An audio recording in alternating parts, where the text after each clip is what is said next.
Good afternoon, and welcome again to Town Hall from Home. My name is Brian E. Golf, and I am the Speaker of the House in the New Mexico House of Representatives. This is the newest in our series of midweek town halls focusing on important issues of public policy. We are this week on Thursday. We had a little bit of a scheduling hitch yesterday, so this is our first Thursday edition. If I want to be like, folks on Meet the Press, I could say a special edition of Town Hall, but we'll just say it's a Thursday edition. I am very excited about today's conversation.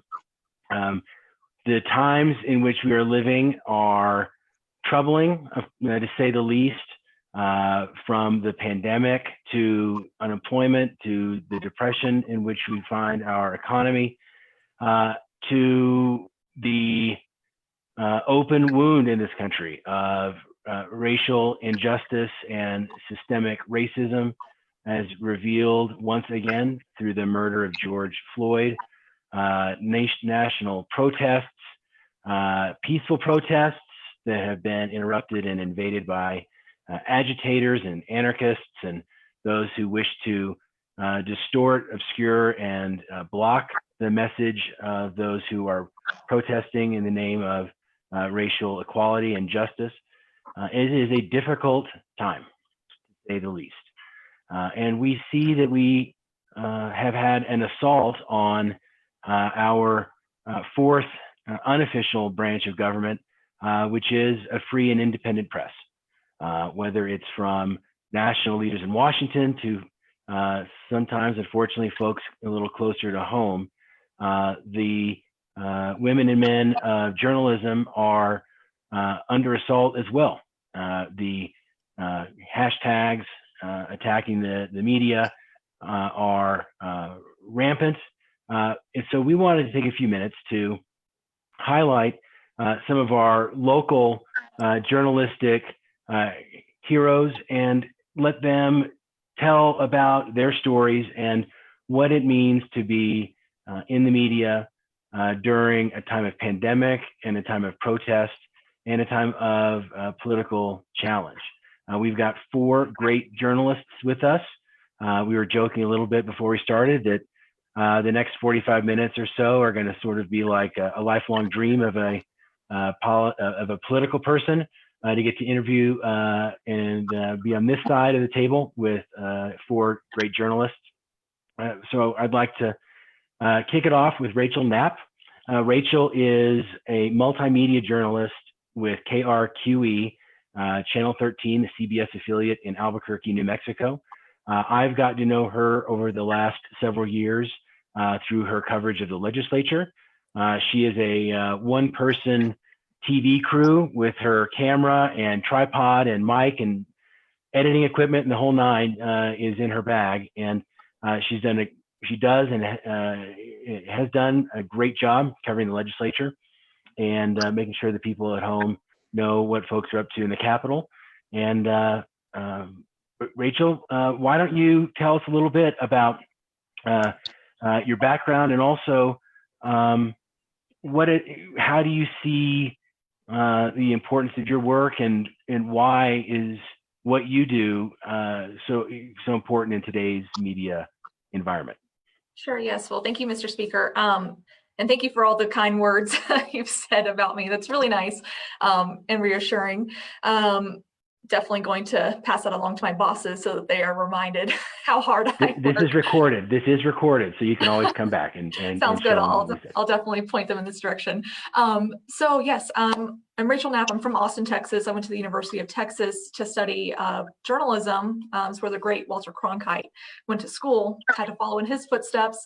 I'm currently in grad school. I'm studying international relations, and it's actually in part of covering the legislature. I wanted to really kind of expand my knowledge of current events, not just only here in New Mexico, but across our borders as well. So that's what I'm doing. I guess I'm not getting a lot of sleep right now. Wow. So being an MMJ multimedia journalist, we, like you said, we're out by ourselves, we're pitching stories, we're interviewing people by ourselves, we're writing stuff. It's very like hands-on and just solo work. So it's tough, but it's also very rewarding at the same time, because I feel like when I'm by myself sometimes, like I might be able to connect with people a little bit better. They might feel a bit more comfortable just talking with me one-on-one. And that's what I really want. Like at the end of the day, I'm just trying to listen to people, make those connections, and then try to convey that for our newscast. So I guess like my work as a journalist here in New Mexico, I don't have a specific beat of what I might focus on. I am the legislative reporter, but when the session's not happening, I could be going like one day from city council, the next day to a human interest piece. And I think like all of that is very important during the times right now. We need to hear from, we need to have those lighthearted stories, because I know sometimes it's tough listening to a lot of like the harder things going on. And I think that's what I hear a lot from people is they say, why don't you, do a lot of fun, upbeat stories? Would love to send them our way. But we also think it's really important to get those current events happening either at our local level, state level. So right now, this has been a very, and maybe like some of my other fellow journalists here would like to touch up on this, but this has been a very unique time in journalism, because I feel like right now with the pandemic, and then with the protests and stuff, like this is the reason why a lot of us have got into this field, is because we want to share people's messages. We want to let them know that they are being heard, and we're letting them be heard. So it's been a very unique time and a very rewarding and special time to be a journalist. I think I've kind of gone through a little what you talked about. I hope I didn't ramble too much. I'll send it right back to you. No, thank you very much. It's great to hear what you have to say, and the way you're describing giving voice to people and making sure that stories are shared.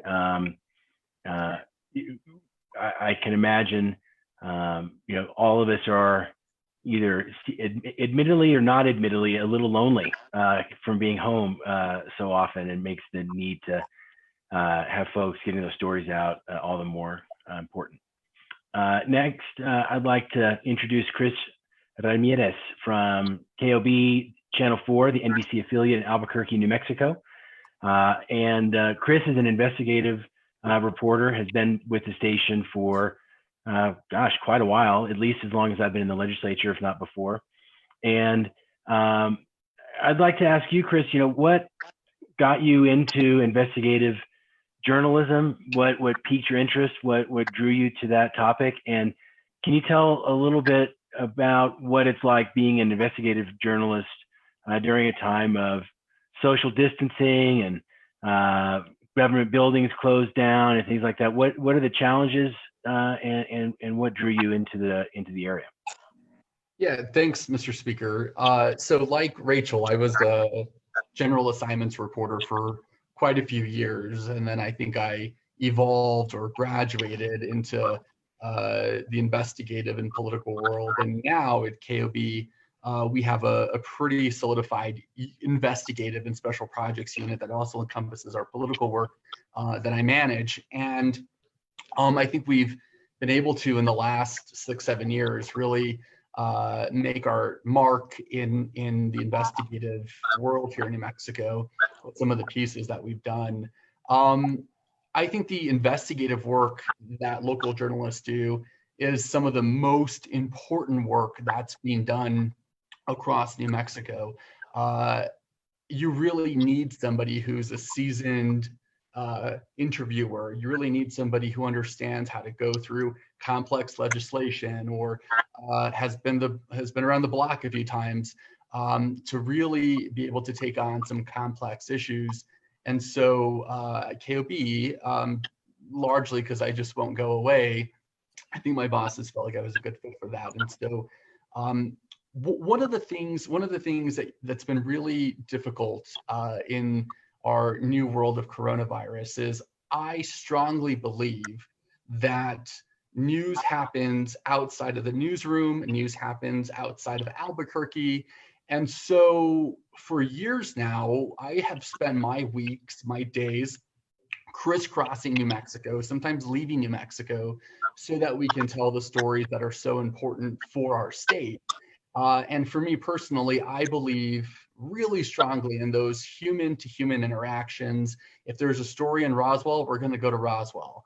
And so it's been difficult for me to be able to try to attain the same level of journalism and the same kind of content that I believe New Mexico viewers deserve by doing most of the work out of my kitchen or on Zoom interviews. I feel like the quality of our work has really suffered because we haven't been able to get out into a lot of communities and talk to people. I've always felt like the power of television is being able to really convey more than just information, but convey emotion. And we can't convey emotion, and sometimes that's more powerful. The way a person looks, the way a person's facial expressions are at times can be more powerful than what that person says. And that's just not something that you can really get on a phone interview or on Zoom. And so slowly in the last couple of weeks, my crew and I have started doing more work in the field and less work in our kitchens, which I think is enormously important. We're still maintaining social distancing. We're still wearing masks and gloves when we're out in public. But at least we are making more steps into the direction of being where the real news is, which is not in my kitchen or in my newsroom. So that's did I answer all of your questions, Mr. Speaker? Yes. No, that's right. And it's funny, this idea that the news is not in the kitchen. Like after being home for 80 days, sometimes I kind of feel like, oh my gosh, we got a new tub of cream cheese. Like that's the big news. Like your standard of what's late breaking is a little different. It has been. I am a voracious consumer of local news, and it has been good to see folks doing more reports and interviews in person. You see people with like the longer like mic out on the boom and things like that. So that's good that that the easing of the restrictions has let you guys get back out into the field. Next, I'd like to go to Phil Casaus. Phil is currently the editor-in-chief at the Santa Fe New Mexican, the West's oldest newspaper. Right. And he has a long history in journalism. He was at the Albuquerque Tribune, and I think brings a perspective of the role that journalism plays, not just seeing it as one, from one crisis to another, but the overall thread of trends of telling a state's story and a state's history. And as an editor, I'd be interested if you could tell the folks watching a little bit about how you choose which stories to run, and is that process any different in a pandemic or in very difficult times like this? And then also maybe you can reveal the secret about why there are 2 L's in your name. Well, I got an early start on typographical errors. Clearly, I think that's a really interesting question about how you decide on news in a time of great crisis. And I had been the editor at the Tribune, and before that, I worked at the Albuquerque Journal for 19 years. And the longer you stay in journalism, the more you think stupidly. You think, "Well, I think I've seen it all now. I thought I'd seen it all, but clearly we hadn't seen anything close to all." And so you have to figure out how you're going to tell those stories. I was interested in listening to Chris and Rachel about talking about how they approach their jobs. And I think for us at the New Mexican, and I would assume for everybody, our biggest challenge was, can we tell stories without revealing to the readers how difficult or how much more difficult it is to tell those stories. Our staff hasn't been in the building for I don't know how long. And oftentimes they were doing a lot of their stories from remotely and not able to talk to people face to face. Can we tell stories well while being in this artificially distant planet that we're in now? That's a real challenge. How we choose stories, I think for us, and I think it's probably true for most newspapers, but certainly for ours is, I think we really want to look at two different things at the same time. A, how can we reflect what's going on in our community? And B, how can we, to some extent, lead what's going on in our community by giving good information, by imparting fairness or a fair look at a situation. Those are tough challenges. We try to be as hyper local as we can, but Santa Fe is a very unique market in which Santa Fe, a lot of our readers are not just Santa Feans, they're citizens of a lot of different places.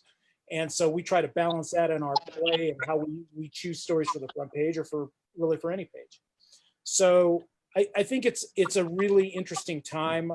My first story appeared in a newspaper in 1977, I believe.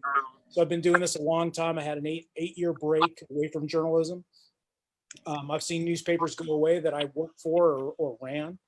And I really have a great deal of love and respect for the people who do these jobs, because these jobs, I believe, are really important to the overall health of democracy in this country.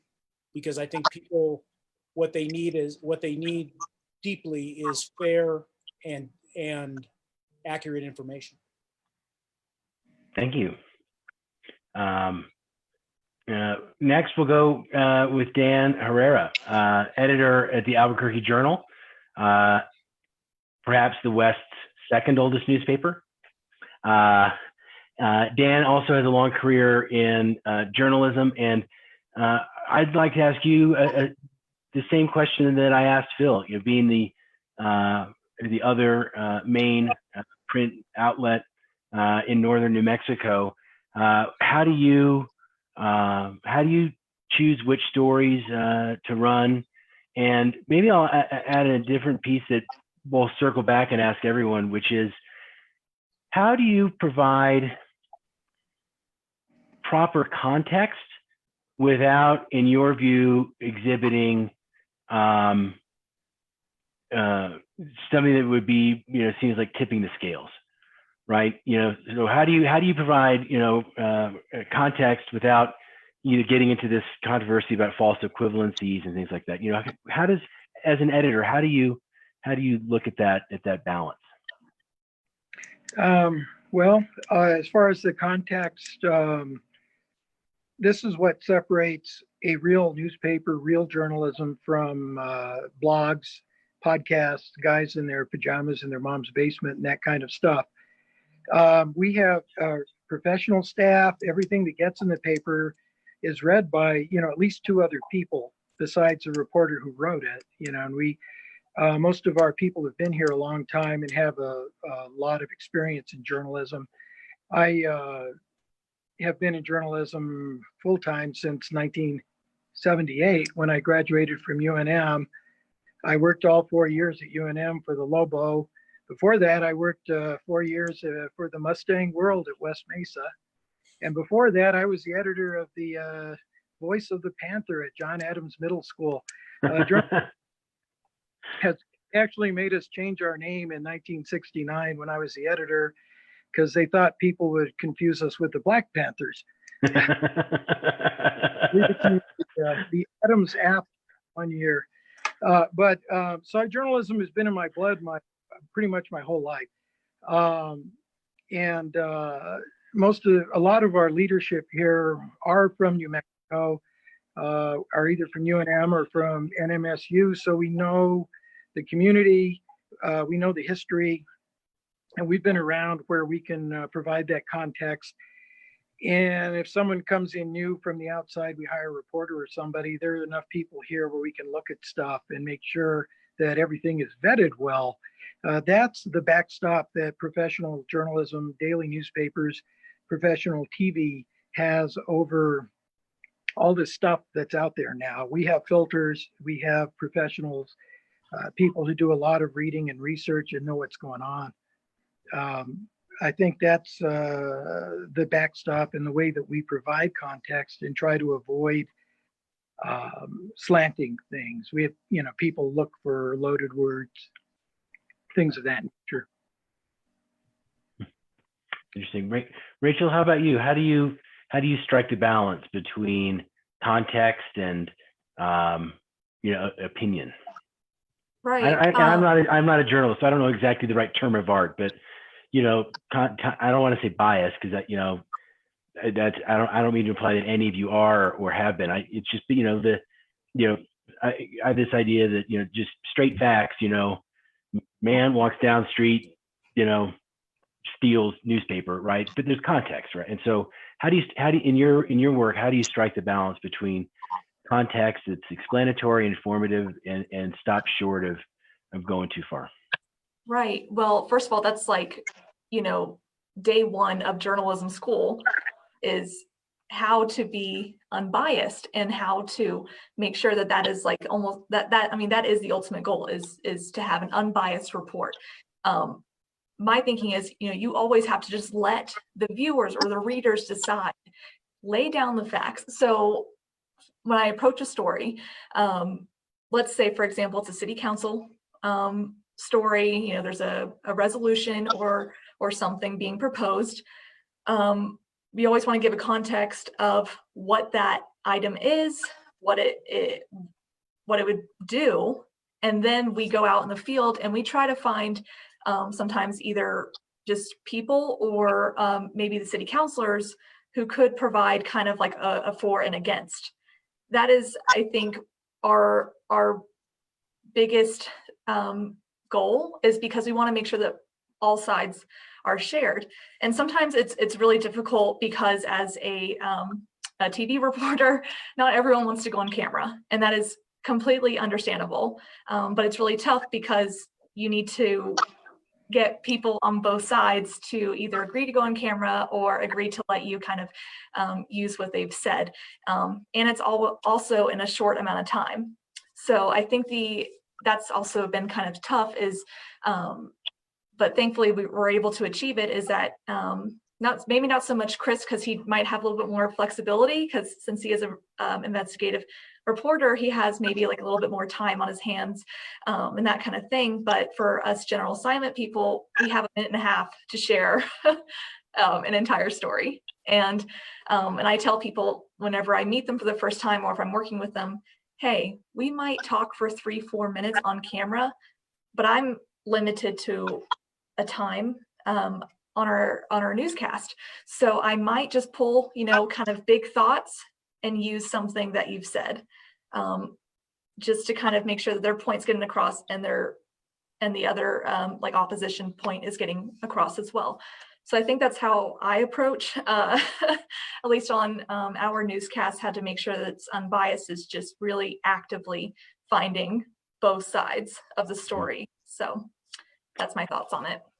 How do you, and when we see, I'm just going to ask questions that are kind of interesting to me, and hopefully someone else thinks they're interesting. When we see, and I should say, being home as much as we are with the pandemic, I've got CNN, MSNBC, sometimes Fox, but I like to keep it on news channels. Sorry guys, little editorial joke there. So because the news is on a lot, I see the press briefings. They used to be every day at the White House. Now they're occasional. And, you see the president directly to a journalist say, that's a nasty question, call someone to their face fake news, call people losers, the failing New York Times. I mean, on and on. I mean, like there's a list a mile long of things, and some other political leaders are starting to follow his lead on that, right? Legislators, cabinet officials saying, I'm not talking to you, you're biased or whatever. I have two questions about that. One is, journalists are people too, and I imagine it is kind of hard to hear that over and over again about folks in your profession. But then two, when you have it seems to me that the traditional means and mechanisms of accountability, right? Like if a politician says something that is demonstrably false, the reporter says, well, sir, you actually said it, and here's the audio of you saying it yesterday. Before the current president, that the person who told a lie would apologize, resign. I mean, there's all this sort of menu of things that people did, and none of that applies anymore. What is the thinking within your profession about how do you, I don't know if fight back is the right word, but how do you get accountability? How do you respond to elected officials that are basically in open confrontation with you? What's the best thinking in journalism about being responsive while also upholding the traditions of journalism? I'll just let anybody answer that. I think I would rather not be liked too much by a politician, including you, because then we're not doing our job if we're not really looking into everything. There was one governor a few administrations back who canceled every subscription to the Albuquerque Journal that the state had, and told him he didn't want to ever see a Albuquerque Journal in the roundhouse, at least not in administration offices. But that's okay because we were covering him and he didn't like it. I shouldn't have given a hint, but I'd rather people think that we're hard on them than to have them happy with us.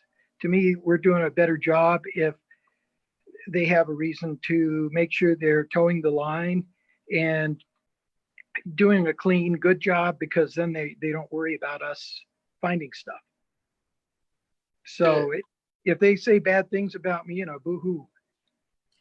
To add on to Dan, I've always felt like the cure for being called fake news is for me and all my other fellow journalists to do really, really, really good real news.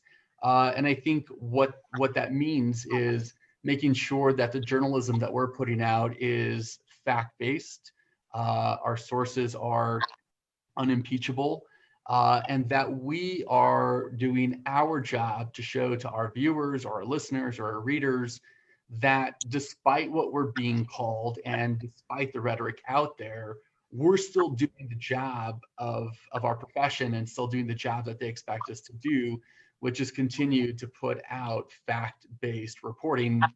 And while a politician can argue with those facts, I have enough faith in my viewers that they'll be able to see through it. I never underestimate how smart people are, and when I can lay the facts out in a logical way for people to follow, it doesn't matter what that politician is saying about my reporting. The facts are the facts, and if my research is buttoned up, then I feel like as a reporter, I have done my job, and I think viewers will be able to see that for themselves. I think Chris is right. I think at the end of the day, a journalist's job is to go back tomorrow and do it again, and the next day, and the next day, and the next day. That's journalism. That's the job, and that is what the mark of telling stories correctly and well is all about. Can you do it again? And eventually, people and I think the speaker's right. I think that you have seen a much more confrontational. Not just with the president, but I think there are entities now that are much more confrontational and will challenge almost anything that you write or report. But if you continue to come back, and Chris is right on this, and Dan as well, as long as you are able to report fact-based stories, eventually facts are the bedrock, and all the criticism and all the talk really can't seep through that. It just can't get through that part. And I think that's what the real key for, what I tell our staff is, we're going back tomorrow. and we're going to work just as hard tomorrow as we did today, regardless of what was said yesterday. Those are great answers. I have no hard-hitting follow-ups. You did say in your intro that we were great journalists, so Hey, well, I fair point. And you did say you don't care if I like you, but I have to say I like you. Oh. Yeah, I'm still just a regular person at the end of the day. So we've gotten a few questions from folks that are watching on Facebook, and I will ask the question and then let whoever wants to respond do so. Isaac DeLuna says, when it comes to the makeup of your newsroom, do you think you currently have enough diversity, both in terms of race and socioeconomic status? Do you have enough diversity to bring in points of view to broaden the coverage of your stories? And so just whoever would like to answer that. Well, I'll go ahead and say the answer to that is no, because I don't think that you can ever really have enough diversity. But it's been a concern in this industry for a long, long time. And I make hiring decisions here, and so whose fault is that? Well, at the end of the day, it's mine if there's not enough diversity. I think what is really important for us, socioeconomic diversity is a tougher one because I don't know exactly how to test that, but I think ethnic diversity is really key. I would tell you this, and it's not an excuse, but it is a fact that most of the when we have openings, most of the applicants we get are not from minorities, and I think that is something that I will hope that in the future we will be able to get more minority journalists to get interested in smaller markets, because I think it's really important. I would also say that it's not just about racial diversity, it's about life perspective diversity as well. And so sometimes I think TV newsrooms are guilty of having a reporting staff full of young 20 or 30 somethings. And while that might be the applicant pool for these kinds of jobs, it's not reflective of the viewers who we're serving. And so I think if a hiring manager is looking not just at racial diversity, which I think is incredibly important, but also women and men and age. For 20 and 30-year-olds are absolutely incredibly important to a newsroom, but so are people who are in their 40s, 50s, 60s, and 70s, and you want those people too, because they offer different perspective and different historical accounts that somebody who's new to their job just wouldn't be able to offer. So I think diversity means a lot of different things, and the more people with more different kind of backgrounds you have contributing to your editorial process, I think makes your newsroom and your overall product a lot stronger. As far as socioeconomic diversity, we don't have very many rich people, and you don't go into journalism for wealth. I guarantee that. In fact, if they would like to improve our socioeconomic diversity here, I'm all for a raise for myself. But regarding ethnic and racial diversity, I think you never do good enough. And I've been involved in recruiting, even when I was in papers in California and in Missouri, attending minority conferences and things like that. At the Journal, for the past 10 years at least, because I also, one of my chores is to do the newsroom census. Oh, and I wanted to correct, I'm not the editor of the Journal, I'm the managing editor. Our editor is Karen Moses, who also is a UNM graduate. But at the Journal, we tend to be at about 33% or higher of minorities in our newsroom. The average for newspapers in America is about 12% minorities in newsrooms. And that includes big cities and little cities. We could, we're always looking for people. The problem we have is finding people who speak Spanish. And that was even in California. I could, all the Spanish speakers tended to be Anglo or Southeast Asian. I hired one woman who was a Vietnamese refugee who spoke 5 languages. But it's hard to find people who speak Spanish, and that's really what I would like to find more of, so that we can communicate better, especially along the border, especially when you get up into the rural part, or people who could speak some of the native dialects. But we're always looking, and we do consider all aspects of a person when we're doing our hiring. We don't do that much hiring right now, but I've been involved in hiring in journalism since the late 1980s. Oh. Rachel, do you have a thought about that, or shall we move to the next question? You can go ahead and move to the next one, just because I'm not part of the hiring process. Oh, sure. And stuff. Okay. What about coverage? There's a question about coverage of stories in smaller towns and rural parts of New Mexico. What do you do in your work to see that the big stories in small communities are being told?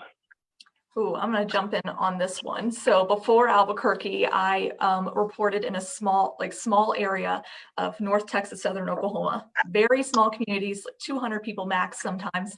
And so when I've come here to New Mexico, we're looking for stuff. I think Chris said this earlier. We're looking for stuff outside Albuquerque, because the stuff happens outside of big cities.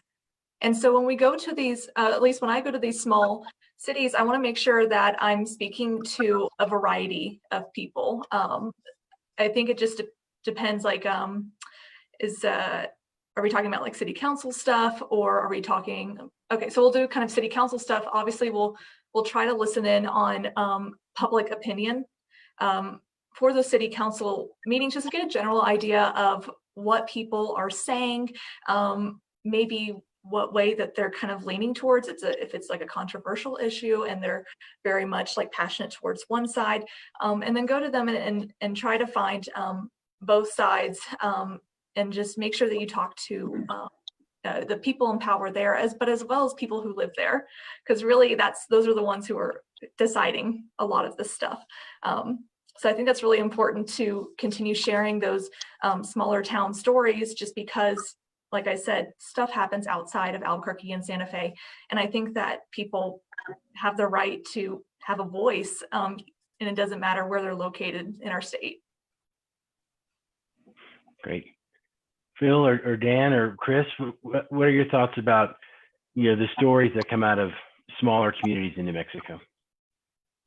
Well, we have a bureau in Santa Fe to, with reporters who cover the north central part of New Mexico. We have an opening now down, or the person who has been covering Las Cruces and the border for us left recently. We haven't filled that position, but we routinely send reporters and photographers all around the state. Even during the coronavirus, I'm in my office right now. I have not worked from home at all. Nothing's really changed for me. There's usually around 20 to 25 people in our office every day, except Saturdays and Sundays when we're more of a skeleton crew. But we've had reporters going out to Gallup to cover the lockdown. We've been out around the Navajo Nation, McKinley County, and photographers. We get down into the Gila covering the wolves. So we get around, we're all over the place, really. We've been out to Clovis on the water issues there at the base. We're fortunate that we still have the staff size to do that kind of thing. We actually have one of the larger staffs in this whole region of America. Knock on wood. Right. I will say, not just like to plug KOB, but to plug KOB, we're the only TV station in New Mexico that still has bureaus around the state outside of Albuquerque. We have a news crew in Farmington. We have a news crew in Roswell. And I think that sort of displays the commitment that my station has to making sure that we're covering the whole state, not just Albuquerque or not just Santa Fe. And for me personally, I think some of the most important work I've done in my career has been in the rural parts of our state. I spent an enormous amount of time last year in Las Vegas, New Mexico, covering the saga with the mayor there, with Tonita Gudule-Giron. It's a huge time investment for me, and it's a resource investment for KOB to send me to Las Vegas every single day. But we all believe that the story was worth it, and we committed to it. And I think because of the aggressiveness of our journalism, a change happened, and I think the residents there appreciated that change. And so I strongly believe in being and going to where the news is, even if that means you're leaving Albuquerque. Actually, I love leaving Albuquerque. Like my favorite assignments are when I'm not in Albuquerque. I think we spend a lot of time outside of the greater Santa Fe area as well. I think what we look for in stories that are beyond Santa Fe are, I think the story of rural New Mexico is really fascinating and probably undertold, because rural New Mexico and rural areas throughout the country, but particularly in this state, are really undergoing massive transformation, even though no one in cities seems to notice that. They're under great threat. And I think that's something we have to continue to do. I think the weakness in it is sometimes it looks like drive-by journalism. I think, we go to something that's going on in the Permian Basin. Now the Permian Basin is, that the whole oil boom went away in 15 minutes.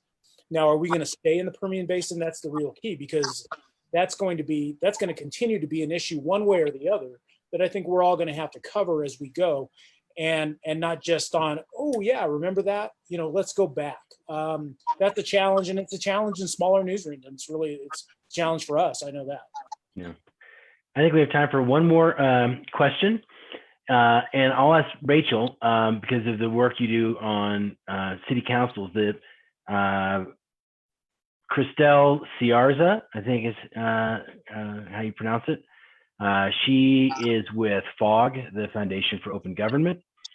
She asks, as journalists, how do you feel about our local governments and municipalities' practices during the pandemic regarding open government and Open Meetings Act and their meetings and public participation?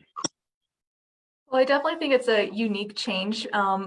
Going back to the city of Albuquerque's first Zoom city council meeting, it was really interesting because especially public opinion is so important for people to take that time and share their thoughts.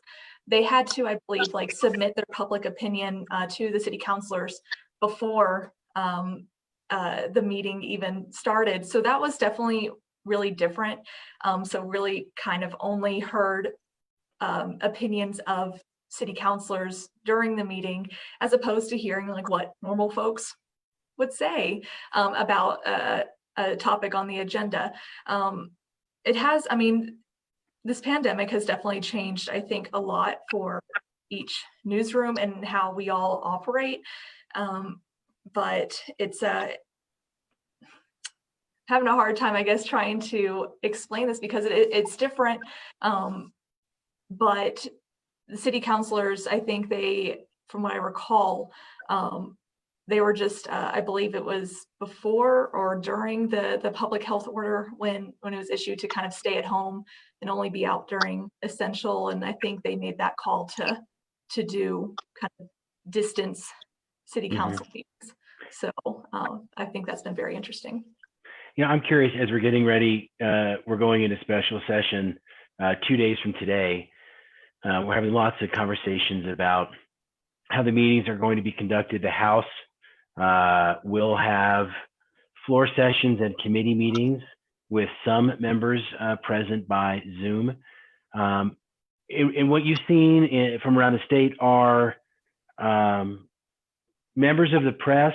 So when we have a virtual meeting of a city council or county commission, how is the press being treated? Are they just being let in like a regular member of the public? Are you given special access on Zoom? Are you in the room if there are city councilors meeting in person? How are local governments handling press access to the proceedings?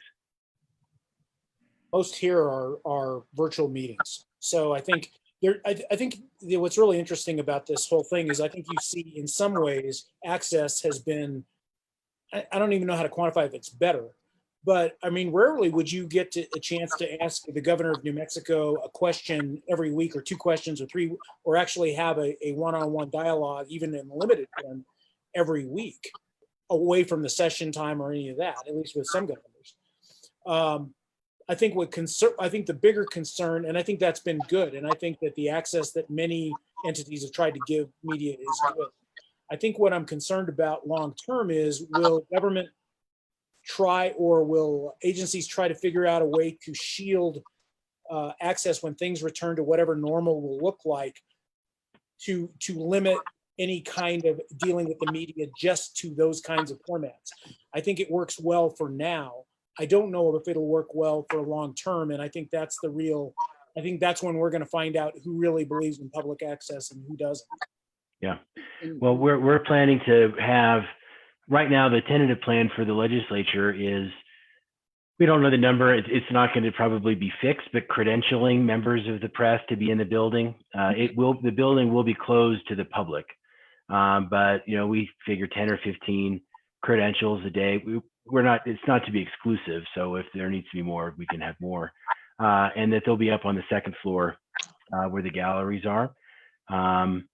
We will, and that is not going to Phil's point, that's not going to be permanent, obviously. Although one change that we might consider making permanent is, because there's no members of the public, there's going to be no lobbyists in the building either. It'll be the first session in the history of the legislature where lobbyists are not present. And that may be something that we stick with. So we'll just have to see how it goes. They'll find a way. No, I mean, we're going to be real strict. Physical distancing, masks, the whole thing.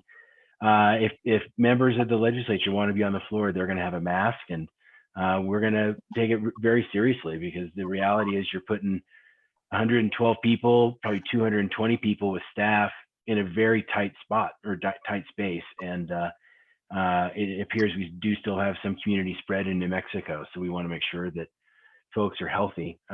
Steve Terrell, by the way, the great Steve Terrell, just he just sent a tweet wishing all of us well, congratulating me on my new cream cheese. So thanks, Steve.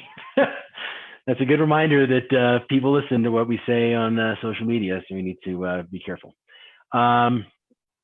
So we like to end at around 3:45 out of respect for everyone's schedules. Are there any final thoughts or words that folks would like to share? Rachel, maybe I'll go to you, just with anything you'd like to say before we wrap up. Well, definitely, I think it's interesting to hear about future plans for this upcoming special session. As you've seen before, we're all crowded in tight spots together. This is definitely going to be unique, and I hope that this will still give people a chance to listen in to what y'all are saying, even if they can't physically be there. And I know that what's really good is that the Roundhouse does provide like a webcast. So really crossing my fingers that there's no sort of broadcast or technical problem, just so that since people cannot be there, that they can still listen. So that's what I'm hoping for. Yeah, we're putting a lot of energy. We have on staff the person that runs the voting board, and he runs the whole IT for the House. He has created a web-based platform that will be used by all 70 members, whether they're in the chamber or not, to cast votes on bills. So that you can have someone on Zoom and have their laptop open, and they can hit their touch screen or a click of the mouse to cast a vote. Members of the public will be in the Zoom meetings and committees, and they'll be called on to speak and offer public comment. We're really proud in New Mexico that our committee meetings, all of them are open to the public, and members of the public can speak on any bill that comes up. So we do want to maintain that. So anyone with a smartphone or a laptop or access to one will be able to participate. Chris, any final words? I strongly believe in the power of local journalism, and I think despite the rhetoric, despite what some might say, I think we're seeing how important local journalism is, especially in these times of civil unrest, of protest, of riots, of a pandemic. The first email I get every single day is our ratings.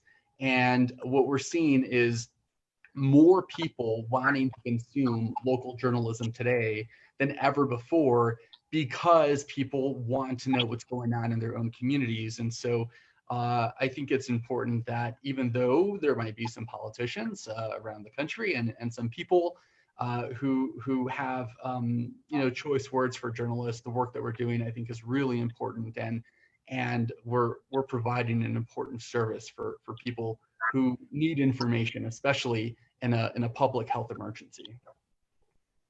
That's a great point. Dan, any final words? Yeah. An America without professional journalism won't be America very long.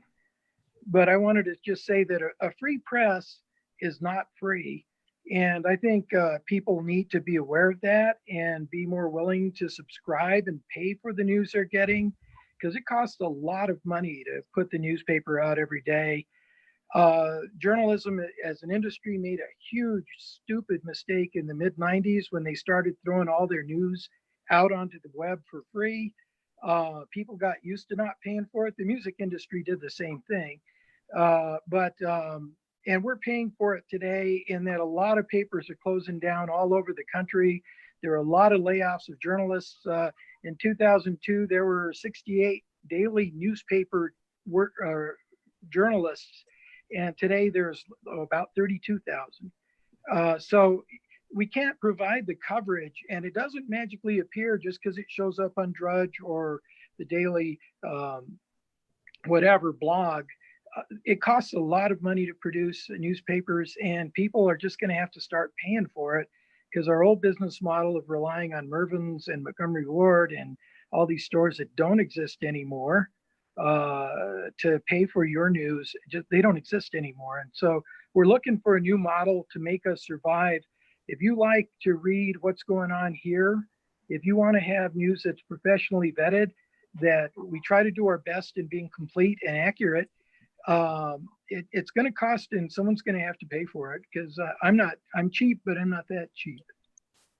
That's a great point. And just based on the story you told earlier today, the House of Representatives subscribes to both papers and the Las Cruces Sun. So, and we will continue to do so. And I'll ask Dan to put a link to subscribe. And every time we do these shows, we put links up for information on what folks are talking about. So we'll put a subscribe link for the two papers, and Rachel and Chris, maybe we'll put the numbers for your ad departments up there too. Phil, any final words before we sign off?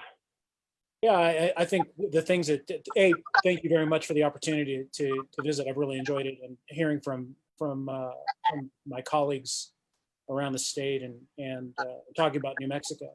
I would just say this: I think that a lot of folks talk about journalism as if something is wrong with journalism, or that journalism is threatened. The truth is, it is threatened by an economic model, but the actual journalism that goes on every day in America, in my opinion, has never been better. It remains, its quality has continued to be very high, and will continue to be so as long as we are able to find young people, and I think Chris is right, I think older people as well, who can tell stories well. But there is a passion not only to consume news, but to tell it. I think that hasn't changed. I think that will continue as long as we can figure out our business model. But Dan's right, our business model is threatened, and it is something that we in the industry are going to have to figure out quickly. Yeah. Well, amen to that. Again, everyone subscribe, and buy your friends subscriptions to the paper for every holiday, every occasion. It's a good gift. Thank you all very much for taking the time to join us. I agree with Phil. It was fascinating to hear all of your perspectives, and to get a little bit of a peek into what you do when you're doing your work. Your work is so important, and like every elected person, sometimes we are all a little annoyed or concerned or something about a story, but that in no way diminishes, my feelings and the feelings of the vast majority of elected officials that what you do is critical to the functioning of government and our society. If people don't know what's going on, if people aren't informed, any hope to have a vibrant, functioning democracy is lost. And I believe strongly that that's why yours is the only business or industry mentioned in the United States Constitution. And that's why we say that you're the fourth estate or the fourth branch of government, because your work is essential to success in our country. So really, thank you for doing it. Thank you for not letting the haters get you down, and for keeping on. We will be back next Wednesday for what will probably be our last town hall from home before the special session. We will be doing a bit of a session preview. So please tune in and get an update on what you can expect from the special session of the legislature. We may do 2 more, but we'll have to just see scheduling wise how that works. Thank you all for tuning in and watching. And until we're back together again next week, stay safe, stay healthy, stay home unless you need to go out.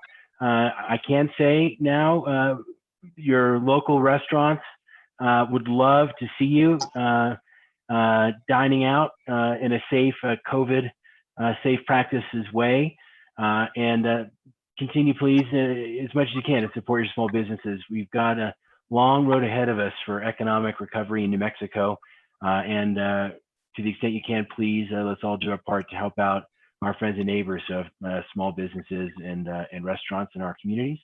And until we are back next week, again, stay safe, stay healthy. God bless y'all, and thanks for watching. Bye-bye.